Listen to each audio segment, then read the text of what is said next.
Hello दोस्त, नमस्कार। मैं केपी सिंह आपके अपने यूट्यूब चैनल गंगो पर स्वागत करता हूं।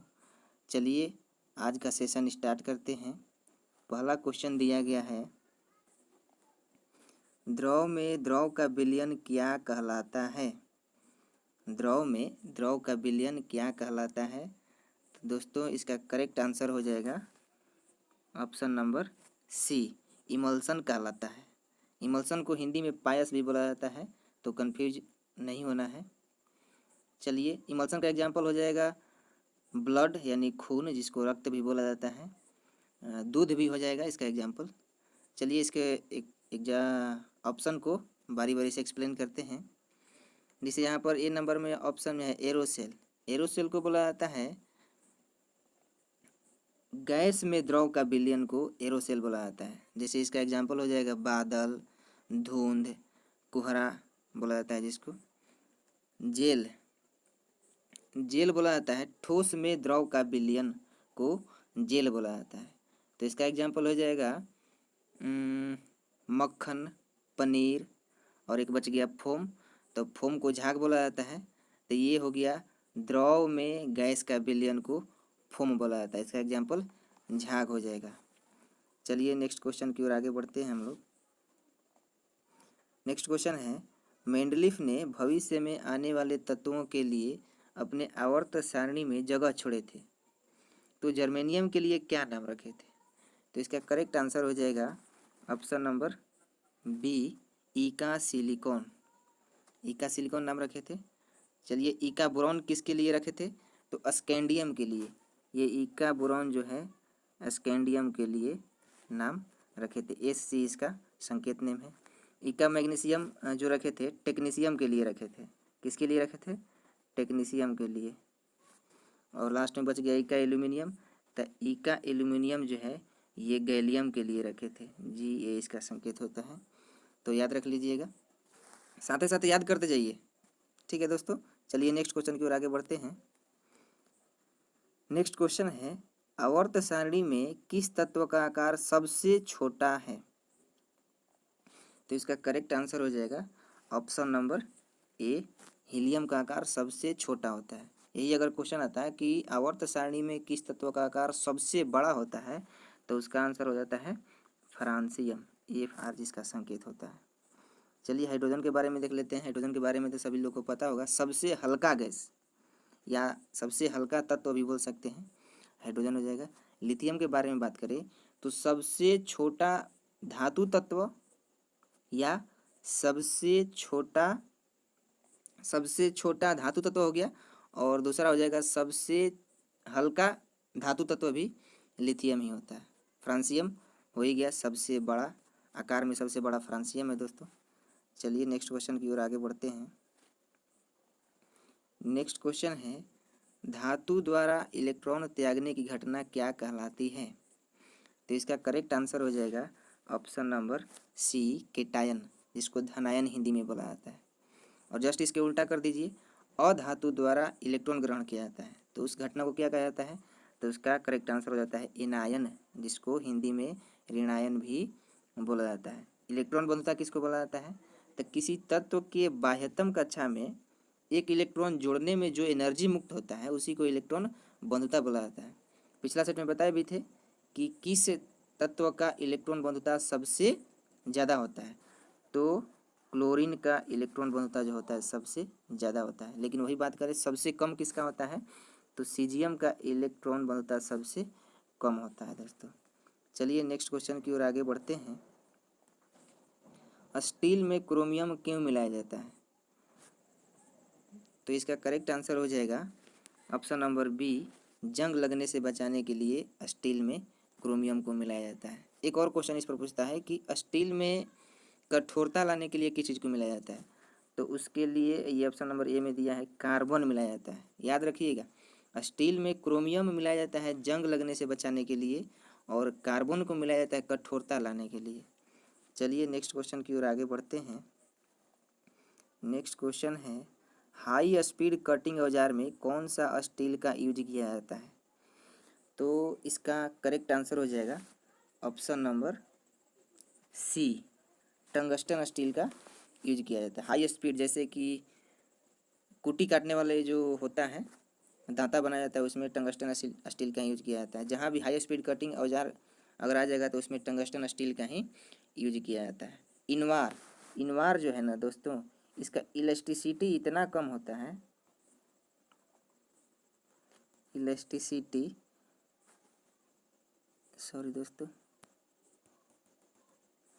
इसका प्रत्यास्थता जिसको बोलते हैं, इलास्टिसिटी,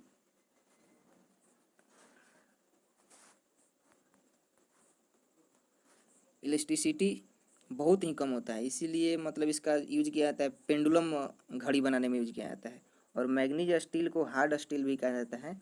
तो जो भी हार्ड चीज़ बनाया जाता है उसमें मैग्नीज स्टील का यूज किया जाता है। जैसे ड्रिल मशीन या तिजोरी हो जाएगा, उसमें मैग्नीज स्टील का यूज किया जाता है। और स्टेनलेस स्टील तो आपका जो हम लोग ब्लेड बनाते हैं, ब्लेड में भी यूज किया जाता है। या जो डॉक्टरी उपकरण होता है, शल्य चिकित्सीय उपकरण जो होता है, उसमें भी स्टेनलेस स्टील का यूज किया जाता है। बर्तन बनाने में भी स्टेनलेस स्टील का ही यूज किया जाता है। चलिए नेक्स्ट क्वेश्चन की ओर आगे बढ़ते हैं। नेक्स्ट क्वेश्चन है, सर्प विषरोधी जिसको एंटीवेनम भी बोला जाता है, सुई किसकी मदद से बनाया जाता है? तो इसका करेक्ट आंसर हो जाएगा ऑरिक क्लोराइड हो जाएगा। इसका फॉर्मूला होता है AuCl3, इसका फॉर्मूला होता है AuCl3। वही क्वेश्चन आता है कि चूहा मारने वाले जो दवा बनाया जाता है उसमें किस चीज़ का यूज किया जाता है? तो जिंक फॉस्फाइड, जिंक फॉस्फाइड का फॉर्मूला है Zn3P2। याद रखिएगा, ये क्वेश्चन बार बार पूछ लिया जाता है। और कॉपर सल्फेट, ये जो कॉपर सल्फेट है इसका फॉर्मूला होता है CuSO4।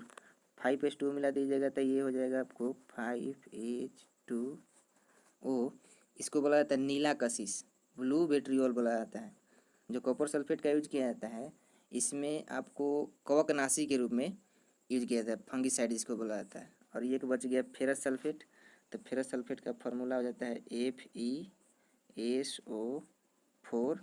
और इसमें जो जल का अणु होता है 7H2, याद रखिएगा, कभी कभी ये भी पूछ लेता है। तो कॉपर सल्फेट में जल का 5 अणु होता है और फेरस सल्फेट में जल का 7 अणु होता है। और जो फेरस सल्फेट का यूज किया जाता है ये रक्तवर्धक औषधि बनाने में यूज किया जाता है। ब्लड अगर ग्रोथ करना होगा तो उसके लिए फेरस सल्फेट का यूज किया जाता है दोस्तों।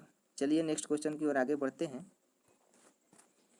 नेक्स्ट क्वेश्चन है, एक कार और एक ट्रेन के संवेग समान है, किसकी गतिज ऊर्जा ज़्यादा होगी?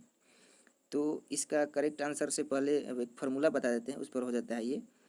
इसका फार्मूला होता है जो काइनेटिक एनर्जी होता है, काइनेटिक एनर्जी का फार्मूला संवेग के साथ एक होता है KE = P²/2m।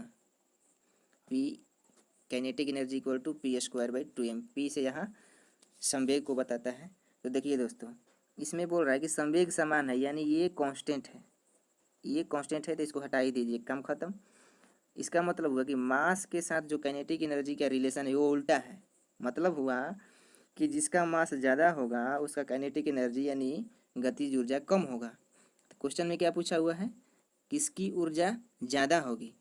तो उसी का ऊर्जा ज़्यादा होगा जिसका मास कम होगा, यानी कार का मास कम होता है तो उसकी एनर्जी गतिज ऊर्जा ज़्यादा होगी। इसलिए इसका करेक्ट आंसर हो जाएगा ऑप्शन नंबर ए। क्वेश्चन अगर यही पूछता कि किसकी गतिज ऊर्जा कम है, तो गतिज ऊर्जा किसकी कम है?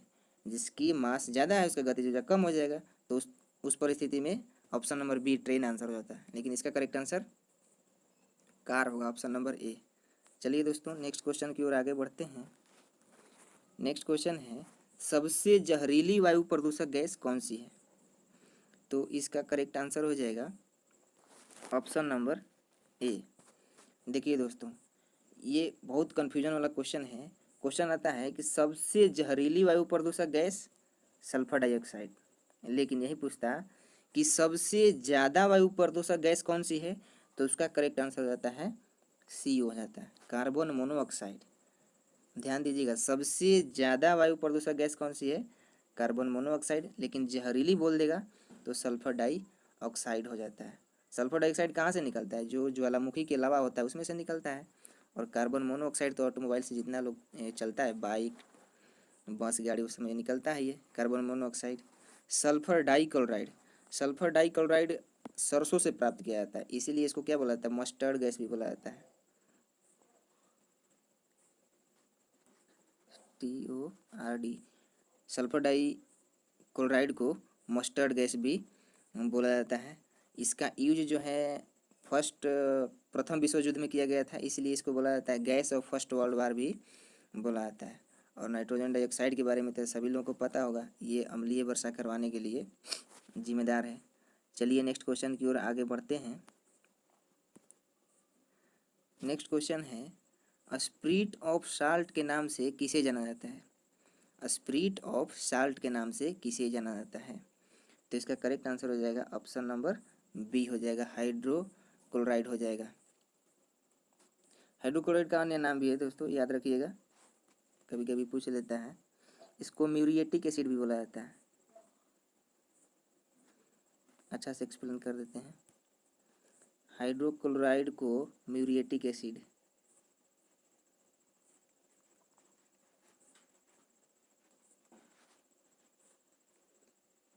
म्यूरिएटिक एसिड भी बोला जाता है।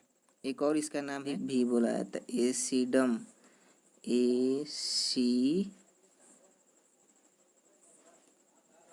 एसिडम सेलिप।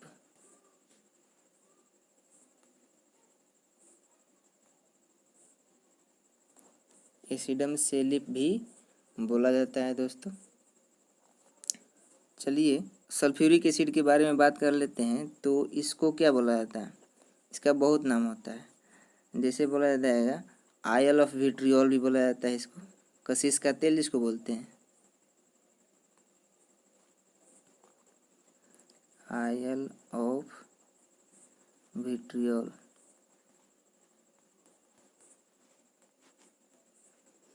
आयल ऑफ विट्रियोल, हिंदी में कशिश का तेल भी बोलते हैं। इसको गंधक का तेजाब भी बोला जाता है, गंधक का अम्ल या गंधक का तेजाब भी इसको बोला जाता है। और इसका अन्य नाम भी है, रसायनों का राजा बोला जाता है। सल्फ्यूरिक अम्ल को क्या बोला जाता है? रसायनों का राजा। लेकिन ध्यान रखिएगा, अम्लों का राजा नहीं बोला जाता है इसको। अम्लों का राजा किसको बोला जाता है? एक्वारेजिया को बोला जाता है। किसको बोला जाता है? एक्वारेजिया। कन्फ्यूजन वाला है, इसीलिए यहाँ पर एक्सप्लेन कर दे रहे हैं। एक्वारेजिया को बोला जाता है। ये हो गया अम्लों का राजा एक्वारेजिया, लेकिन रसायनों का राजा सल्फ्यूरिक एसिड को बोला जाता है। एक्वारेजिया का सूत्र होता है 3HCl प्लस 1HNO3 होता है, 1HNO3 होता है, जिसमें सोना को या प्लेटिनम को घुलाने की क्षमता होता है। नेक्स्ट ऑप्शन है कार्बोलिक अम्ल। कार्बोलिक अम्ल का जो फॉर्मूला होता है C6H5OH होता है, जिसको फिनॉल भी बोला जाता है। क्या बोला जाता है? फिनॉल भी बोला जाता है।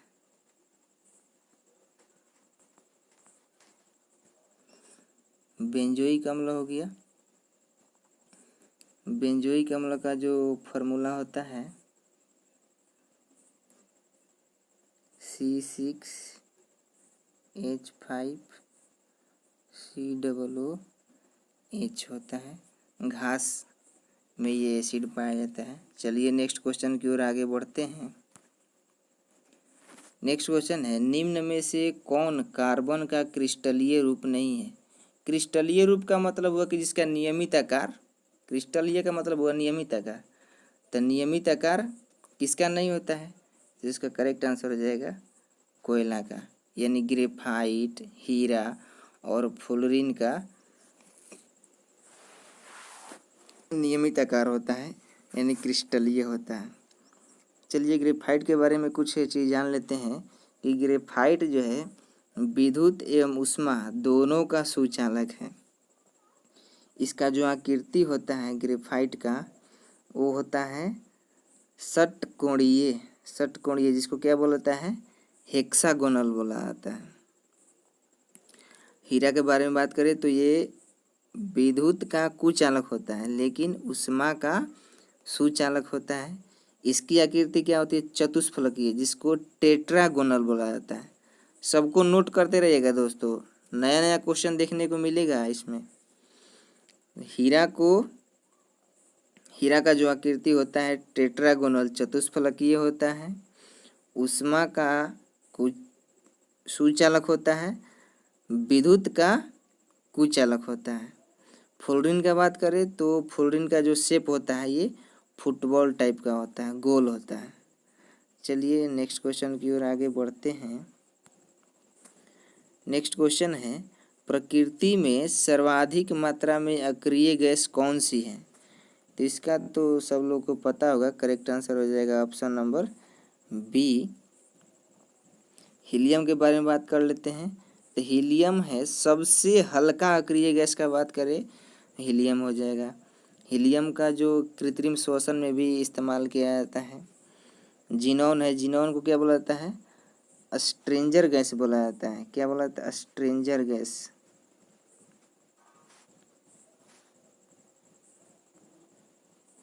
स्ट्रेंजर गैस या इसको अजनबी गैस भी बोला जाता है।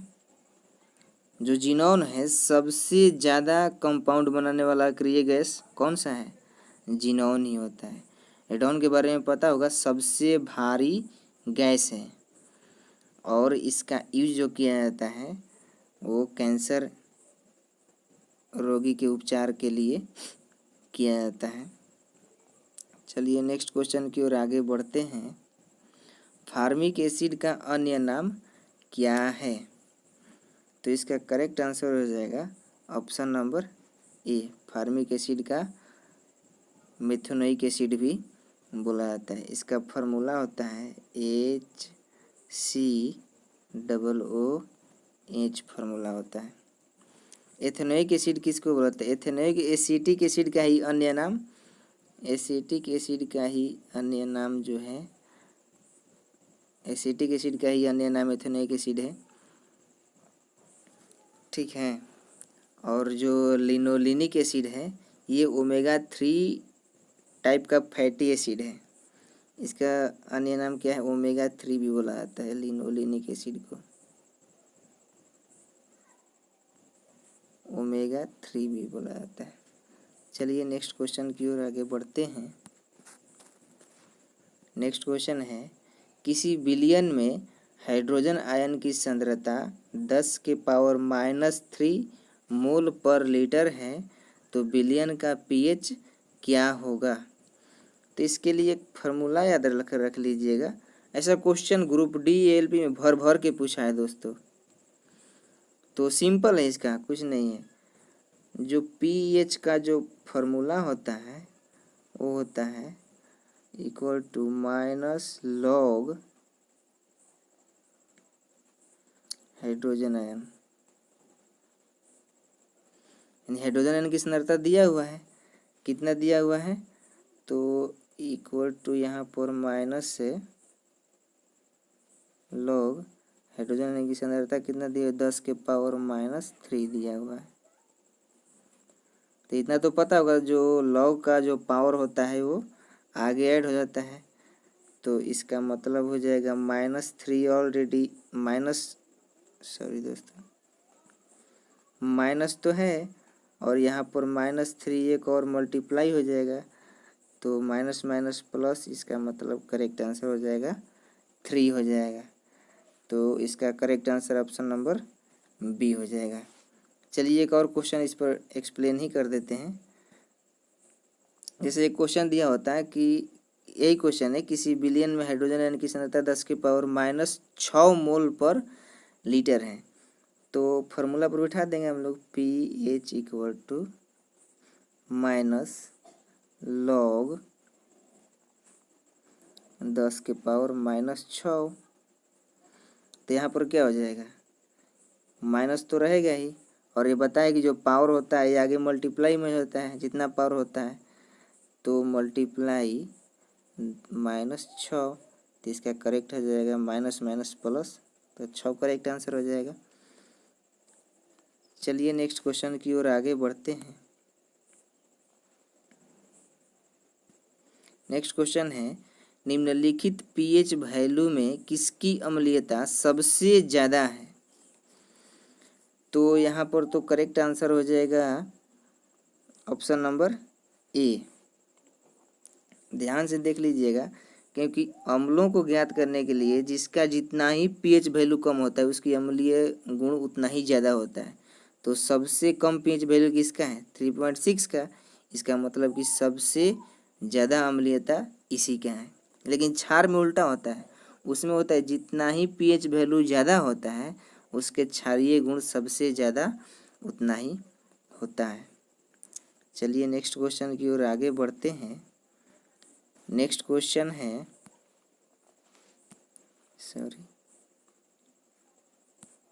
नेक्स्ट क्वेश्चन है, निम्नलिखित में से प्रबल अम्ल कौन है? Acetic acid, dichloroacetic acid, trichloroacetic acid या मोनोक्लोरोएसिटिक एसिड। तो इसमें 3 क्लोरीन दिखाई दे रहा है, इसका मतलब correct answer option number C हो जाएगा। ट्राइक्लोरोएसिटिक एसिड सबसे प्रबल अम्ल होता है। चलिए नेक्स्ट क्वेश्चन की ओर आगे बढ़ते हैं। नेक्स्ट क्वेश्चन बहुत ही अच्छा क्वेश्चन है, इसको ध्यान से याद रख लीजिएगा। हरित गृह प्रभाव में किसका योगदान सबसे ज़्यादा होता है? तो इसका करेक्ट आंसर हो जाएगा आपको ऑप्शन नंबर सी हो जाएगा। सबसे ज़्यादा कार्बन डाइऑक्साइड का होता है, उससे थोड़ा सा कम मीथेन का होता है, तब क्लोरोफ्लोरोकार्बन और लास्ट में नाइट्रस ऑक्साइड। याद रख लीजिएगा दोस्तों, सबसे ज़्यादा कार्बन डाइऑक्साइड, तब मीथेन, तब क्लोरोफ्लोरोकार्बन, तब नाइट्रस ऑक्साइड। चलिए नेक्स्ट क्वेश्चन की ओर आगे बढ़ते हैं। नेक्स्ट क्वेश्चन है, पिकोग्राम को नैनोग्राम में बदलिए।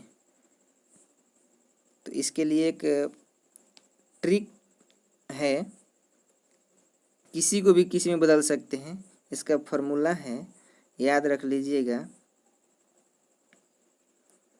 जिसको बदलना है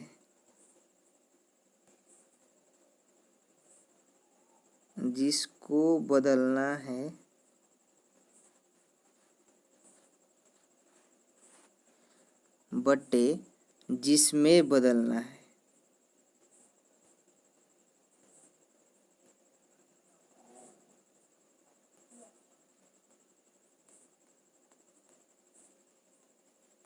याद रख लीजिएगा, इस तरह का क्वेश्चन भर पढ़ के पूछता है ग्रुप डी में, इसीलिए इसको डायरेक्ट याद ही कर लीजिए, जिसको बदलना है बटे जिसमें बदलना है। चलिए आपके क्वेश्चन में आते हैं।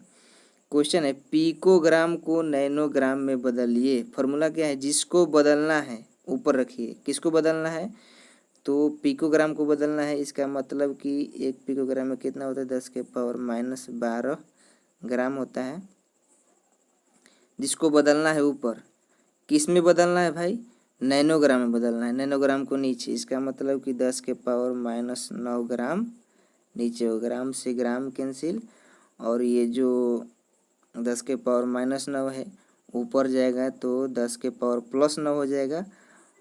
10⁻+9 तो 10⁻−12 मल्टीप्लाई 10⁻−9, तो आपको हो जाएगा 10⁻³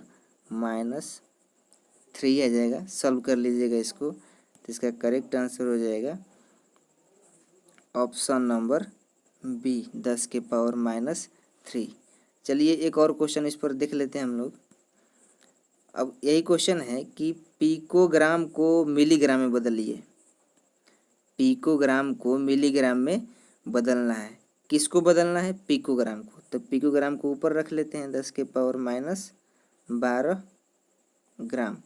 किस में बदलना है? मिलीग्राम में। मिली का क्या होता है? 10⁻³ ग्राम।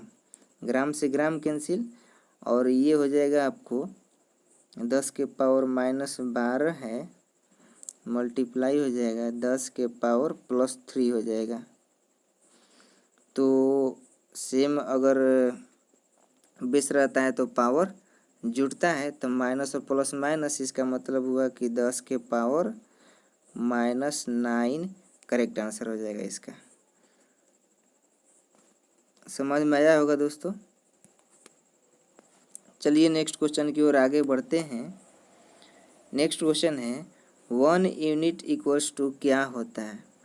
तो 1 यूनिट इक्वल टू होता है दोस्तों 1 किलोवाट घंटा होता है। ये सब लोगों को याद होगा, 1 किलोवाट घंटा होता है। इसको और अगर एक्सप्लेन किया जाए तो घंटा को हम लोग सेकेंड में बदल सकते हैं ना। तो 1 घंटा में कितना सेकेंड, 3600 सेकेंड।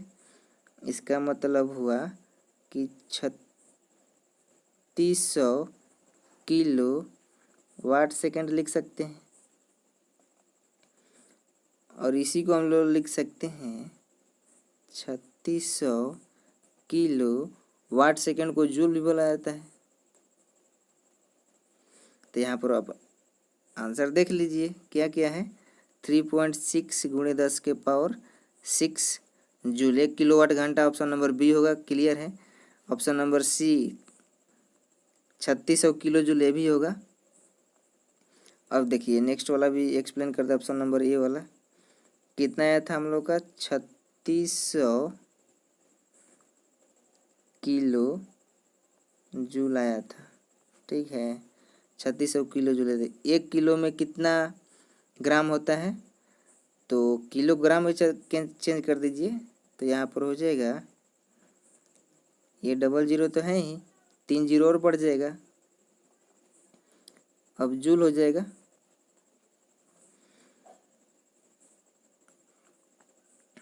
तो यहाँ से इसको भी लिख सकते हैं हम लोग क्या, कि यहाँ से हम लोग 36 × 10⁵ जूल भी लिख सकते हैं।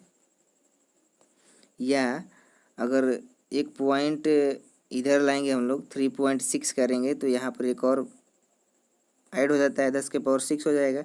इसका मतलब कि ऑप्शन नंबर ए भी सही है, ऑप्शन ए भी सही है, बी भी सही है, सी भी सही है। इसका मतलब correct answer option number D हो जाएगा, ऑल ऑफ द एबव। चलिए नेक्स्ट क्वेश्चन की ओर आगे बढ़ते हैं। लास्ट क्वेश्चन भी होना चाहिए। यदि किसी वस्तु का द्रव्यमान 60 kg है तो चंद्रमा पर इसका भार क्या होगा। इसको पहले सॉल्व कर लेते हैं। देखिए इसमें लोग कंफ्यूज कर रहते हैं। अगर पूछता कि यदि किसी वस्तु का द्रव्यमान 60 kg है तो चंद्रमा पर इसका द्रव्यमान कितना होगा, तो करेक्ट आंसर 60 न्यूटन हो जाता है। क्यों, क्योंकि द्रव्यमान कहीं भी लेकर चले जाइए नहीं चेंज होता है। लेकिन पूछा है चंद्रमा पर भार कितना होता है। तो भार को पता करने के लिए पहले हम लोग को पता करना होगा कि इसका पृथ्वी पर कितना भार है। तो पृथ्वी पर भार निकालने के लिए क्या फार्मूला होता है, W = mg। यहाँ पर जी नहीं दिया हुआ तो 10 ले लेंगे हम लोग। m कितना दिया हुआ है, 60 kg दिया हुआ है, और g का मान 9.8 होता है ना, तो 10 ले लेते हैं राइट वैल्यू। तो 10, इसका मतलब हुआ गया 600 न्यूटन हो गया इसका पृथ्वी पर भार। और इतना तो हम लोग को पता है कि पृथ्वी पर जितना भार होता है चंद्रमा पर जो भार होता है 1/6 हो जाता है। तो 600 का जब 1/6 करेंगे तो इसका करेक्ट आंसर हो जाएगा 100 न्यूटन, जो कि ऑप्शन नंबर सी में दिया हुआ है दोस्तों। तो आशा करते हैं आप लोगों का ये सेशन अगर अच्छा लगा होगा तो हमारे चैनल को सब्सक्राइब, लाइक एंड शेयर ज़रूर कर लीजिएगा दोस्तों। Okay, thank you for watching.